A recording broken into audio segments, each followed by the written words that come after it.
Que Dios bendiga. Mi nombre es Harris Kakulidis y tú estás viendo Don Kakulidis y la Biblia. Y hoy vamos a hablar sobre fe, vamos a hablar sobre diferentes temas. Esta mañana tuve una discusión con un testigo de Jehová y me dijo a mí que Jesús tenía su Dios y me citó Juan capítulo 20, donde Jesús dice a María Magdalena, um, no me 17, que dice, no me toques porque aún no he subido a mi Padre, más ve a mis hermanos y diles, subo a mi Padre y vuestro Padre, y mi Dios y vuestro Dios. Y yo dije a ella, sí, Jesús tenía su Dios, pero también el Padre tenía su Dios. Y ahí ve para Hebreos 1, versículo 8, a donde el Padre habla acerca del Hijo y ¿qué dice? El Padre dice lo siguiente, Hebreos 1, 8, más del Hijo dice, tu trono, oh Dios, es por los siglos de los siglos. Entonces, si Jesucristo sí tiene su Dios, menos el Padre también tiene su Dios, que es Jesucristo. Entonces, la Trinidad es no un invento de hombre. La cosa fue que las amigas la radaron y entonces yo empecé a gritar más duro y ese es el problema mío, que yo soy ateado y empecé a gritar y bochorno a la gente. Ahora, seguimos. Vamos a hablar del mostaza. ¿Qué es una semilla de mostaza? ¿La puedes secar la cámara? Y si puede.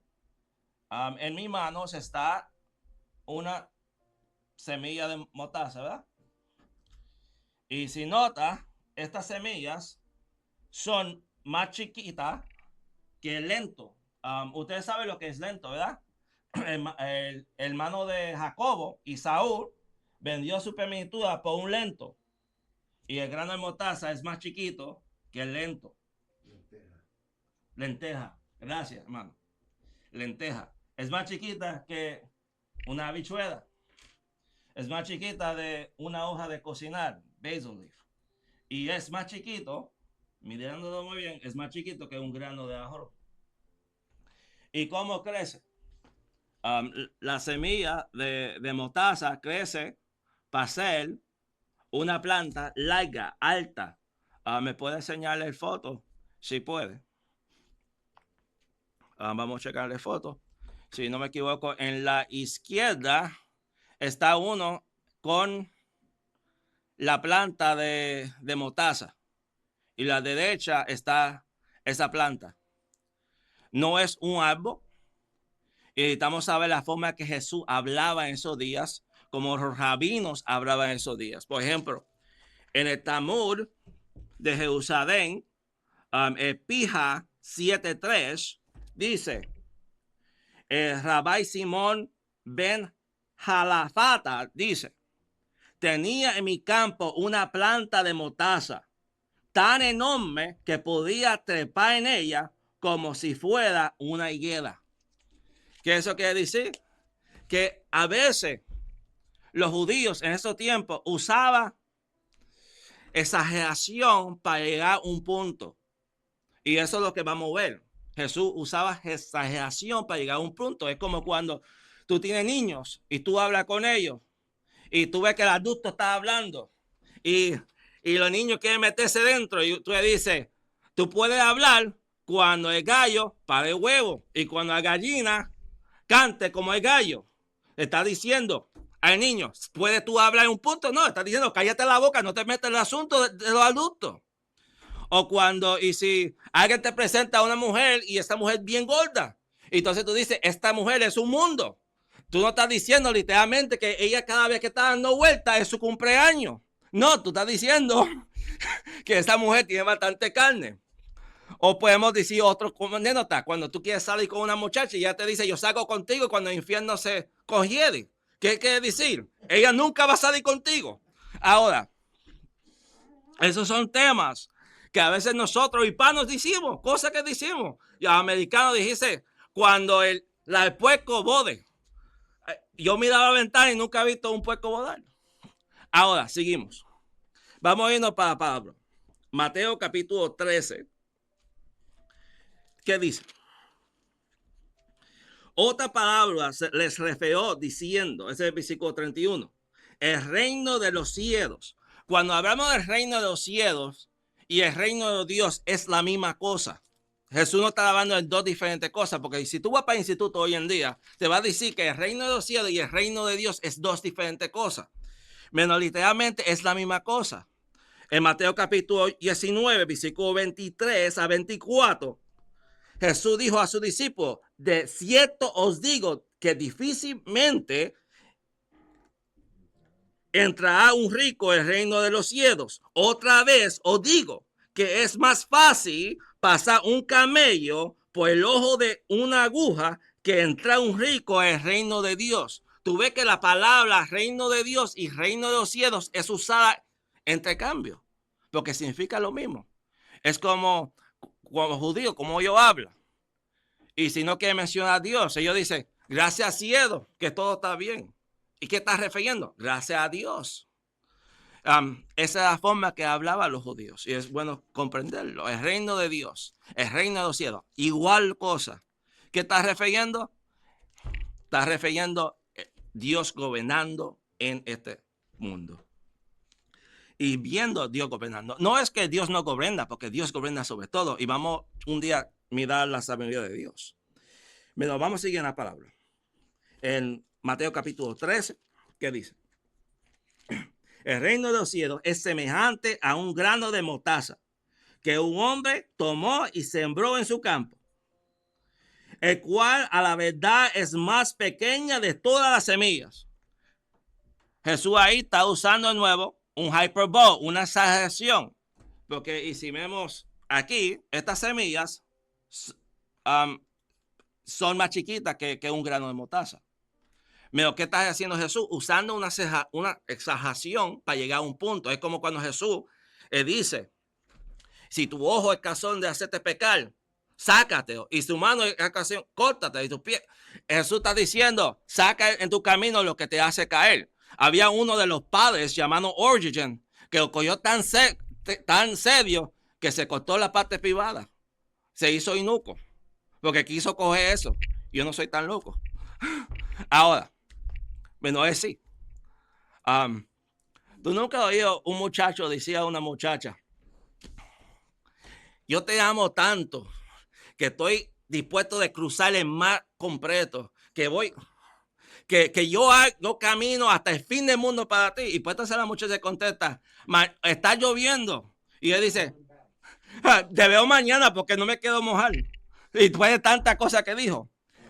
Nosotros usamos exageración todo el tiempo. Y lo mismo Jesucristo en su forma de hablar. Y si uno no comprende esto, es nuevo. La gente va a decir, oh, Jesucristo está contradiciendo la naturaleza. No, Jesús está hablando como un judío, está hablando como uno de nosotros. Eso es lo lindo, que Dios se convierte en humano. Entonces, Él puede saber cómo nosotros sentimos, puede actuar como nosotros actuamos. No somos diferentes. La única cosa es que sí es Dios en carne, pero no somos diferentes de Él. Él sabe lo que es la tentación, Él sabe lo que es lo que estamos pasando aquí en la tierra. Ahora seguimos. Es semejante a un grano de mostaza que un hombre sembró en su campo, el cual de verdad es más pequeña de todas las semillas. Porque esta es la semilla que cual muchos de los judíos trataban. Ellos no vegaban con otra semilla que era más chiquita. Entonces uno quiere hablar a la gente que ellos sepan lo que tú estás hablando. ¿Sí? Más pequeña que todas las semillas. Pero cuando ha crecido es la mayor de la hortalizas y se hace árbol de tal manera que vienen las aves de los cielos y hacen nidos en sus ramas. Como vimos, y si vimos el retrato, el grano de mostaza no se convierte en un árbol. Pero que está usando Jesucristo, una exageración para llegar a un punto. ¿Para qué razón Jesucristo habla de Pablo? En Mateo 13 también nos dice que para que la gente no comprendiera, pero también hablaba de una forma que la gente también podía comprender. Porque usaba cosas comunes que la gente se refería. Gente sabía lo que era un campo, gente sabía lo que era un grano de mostaza. Todas esas cosas la gente sabía. Pero miramos esto y quiero observar. Las aves del aire de cielo hace su nido en sus ramadas. ¿Qué eso me está diciendo? ¿Qué significa las aves en sus palabras en Mateo capítulo 13? Y si tú chequeas la palabra el sembrador, ¿qué significa las aves? El malo. es malo que coge la palabra y te la quita antes que tú la pongas en tu corazón. Entonces, ahí está diciendo, dentro de la iglesia va a estar dando lo bueno y lo malo. O sea, hay mucha gente diciendo, ay, que hay mucha gente hipócrita dentro de la iglesia. Yo no voy para la iglesia porque hay muchos hipócritas. En el mundo hay muchos hipócritas y tú sigues del mundo, ¿verdad? Qué cosa, ¿verdad? Que la gente dice disparate. La única cosa diferente es que la iglesia, la gente conoce su condición, sabe que son pecadores, sabe que necesita de Jesucristo. Y bien claro, y si Jesucristo tenía 12 discípulos y uno era Judas, ¿cuántos Judas no hay dentro de la iglesia? ¿Cuánta gente? La Biblia dice bien claro, salieron de vosotros, pero no era de nosotros. En Juan capítulo 2, versículo 19. Va a haber gente, va a haber divisiones. Es cosa que esperamos. Jesús no lo dijo a nosotros, esto no va a pasar. No, Jesús dijo que sí iba a pasar. Y necesitamos estar dispuestos de saber todas esas cosas. Ahora, seguimos con la fe. En Mateo 17, Jesús sigue hablando de la fe. Cuando los discípulos quiso sacar un demonio y no pudo. Y Jesucristo reprendió a ese demonio. Y los discípulos vinieron a donde Jesucristo y dijeron, ¿por qué razón nosotros no pudimos sacar ese demonio? Jesús dice a ellos, a los discípulos, porque vuestra poca fe, porque de cierto os digo que si tuviere fe como un grano de mostaza, dirás a este monte, pásate de aquí a allá y se pasará y nada os será imposible. La fe es bien importante para el creyente. Es importante tener fe. Voy a coger un poco de agua. How many minutes do I have? Ok, qué bueno. La fe es bien importante. ¿Qué significa fe? En griego, la palabra es pistis, que significa confianza. Es una diferencia yo decir, yo tengo confianza que esta silla puede aguantar mi peso. Claramente, esta silla puede aguantar mi peso. Yo creo que esta silla puede aguantar mi peso, pero nunca me siento en esta silla. Y otra diferencia, yo sentándome y viendo por experiencia que sí me puede aguantar el peso. Esa es la diferencia entre fe que es verdadera y fe que es bulte. Santiago dice en Santiago capítulo 2 que la fe sin obra es muerta. Entonces la fe viene con acción. No viene con un dicho, decir yo tengo fe, porque hay mucha gente que dice que tiene fe. Pero no, cuando pasa la cosa, deja la fe. Yo me recuerdo cuando yo estaba casado, la difunta habló con una señora y ella dijo, yo soy cristiana, yo era cristiana, me lo dejé de ese camino. Y ella preguntó, ¿por qué tú dejaste el camino? Porque Dios permitió que me quitara los cupones. La excusa que la gente viene por dejar al Señor. Sea posiblemente porque ella estaba bien gorda y Dios quería que perdiera un poco de libra. Podría ser. Pero contigo eso, hay gente que busca cualquier ocasión para dejar el camino del Señor. Ahora, y yo sé que alguien que sea gorda me va.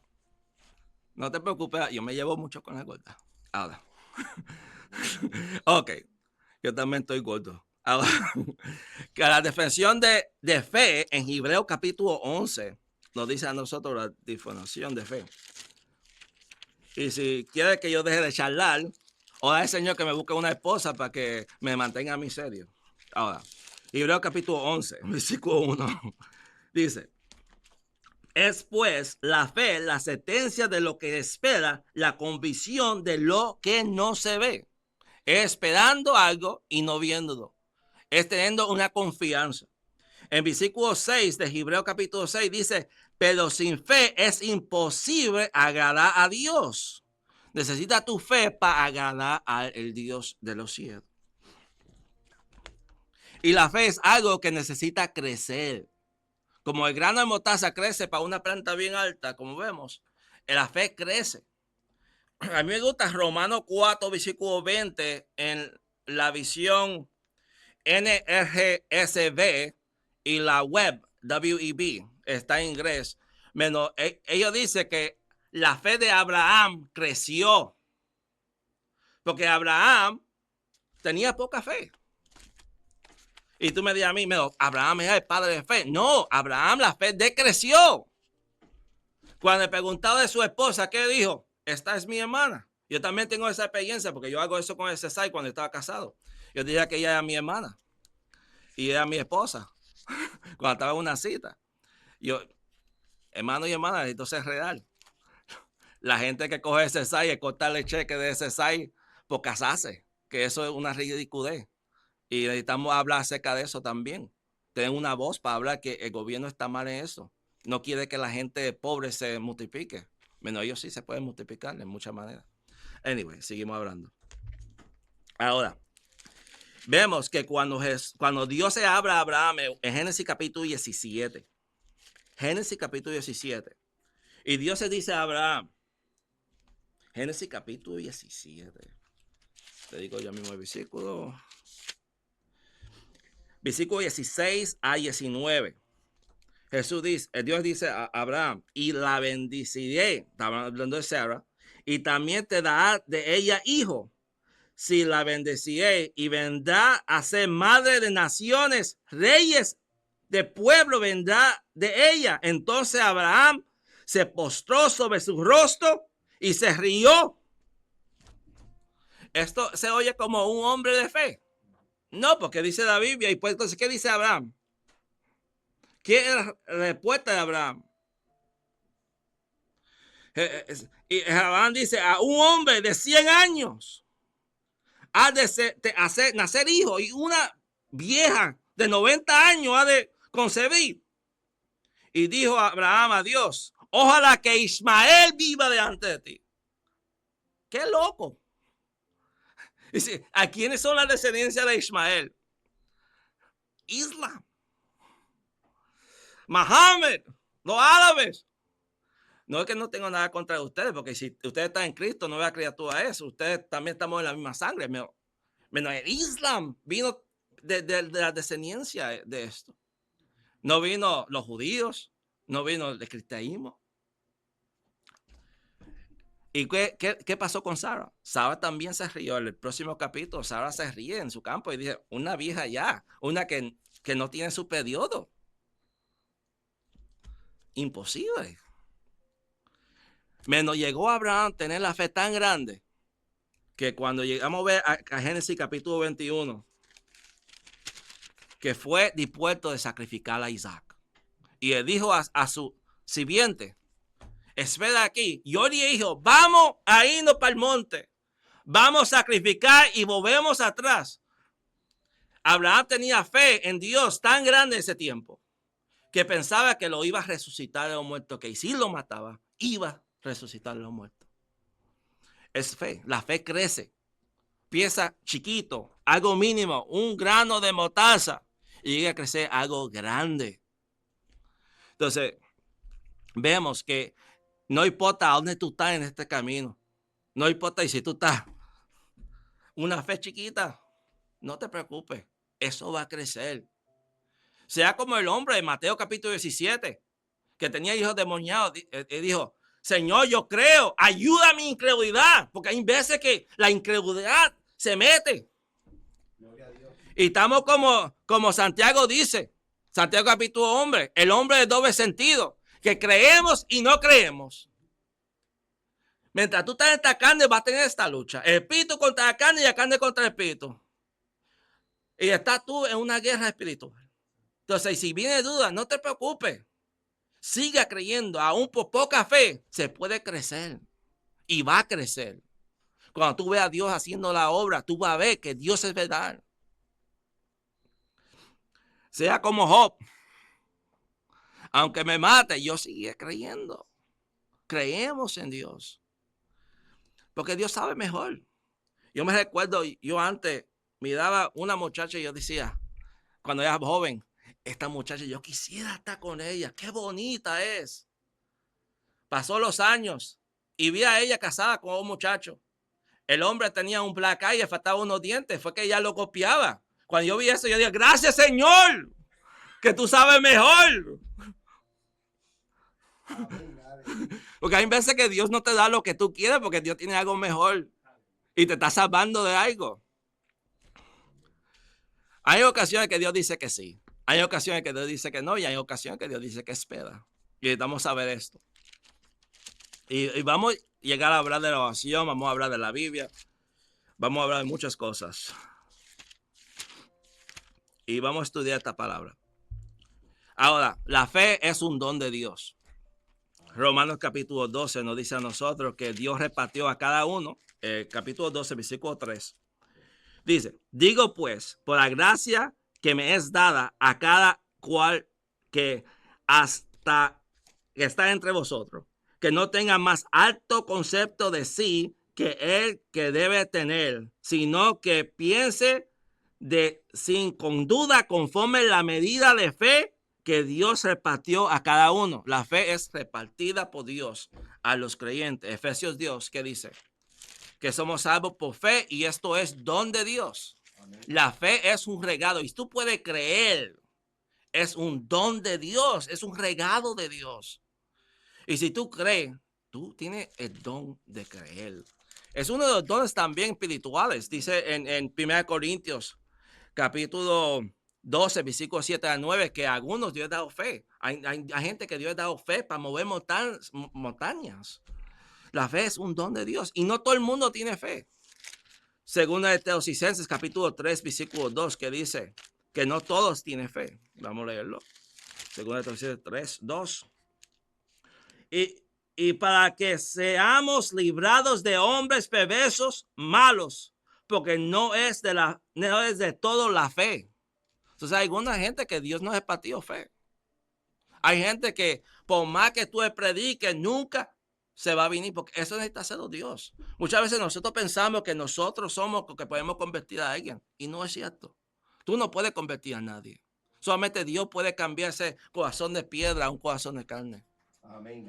Y necesitamos saber esto, que es Dios. Los reformados dijeron, solo y Dios gloria. Para Dios sea la gloria.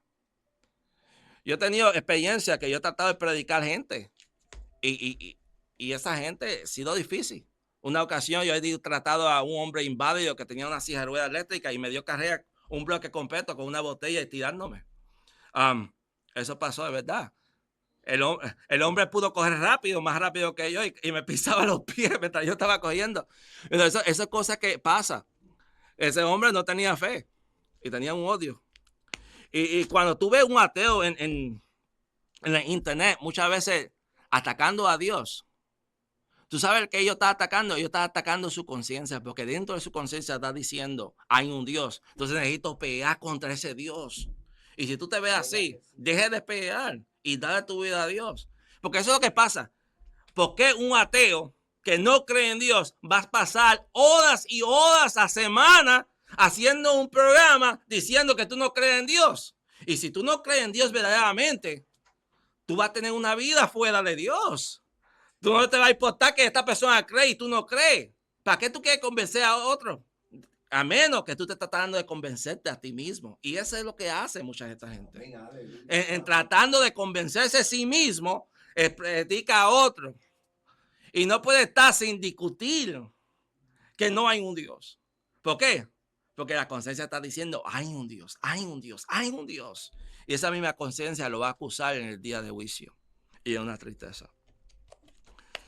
En esta semana también me puse a discutir con gente que dice que el infierno tiene su límite. Lo universalist, y como se dice en español, es lo mismo, universidad. Gente que enseña, especialmente esto está pasando mucho en la universidad, en la universalist.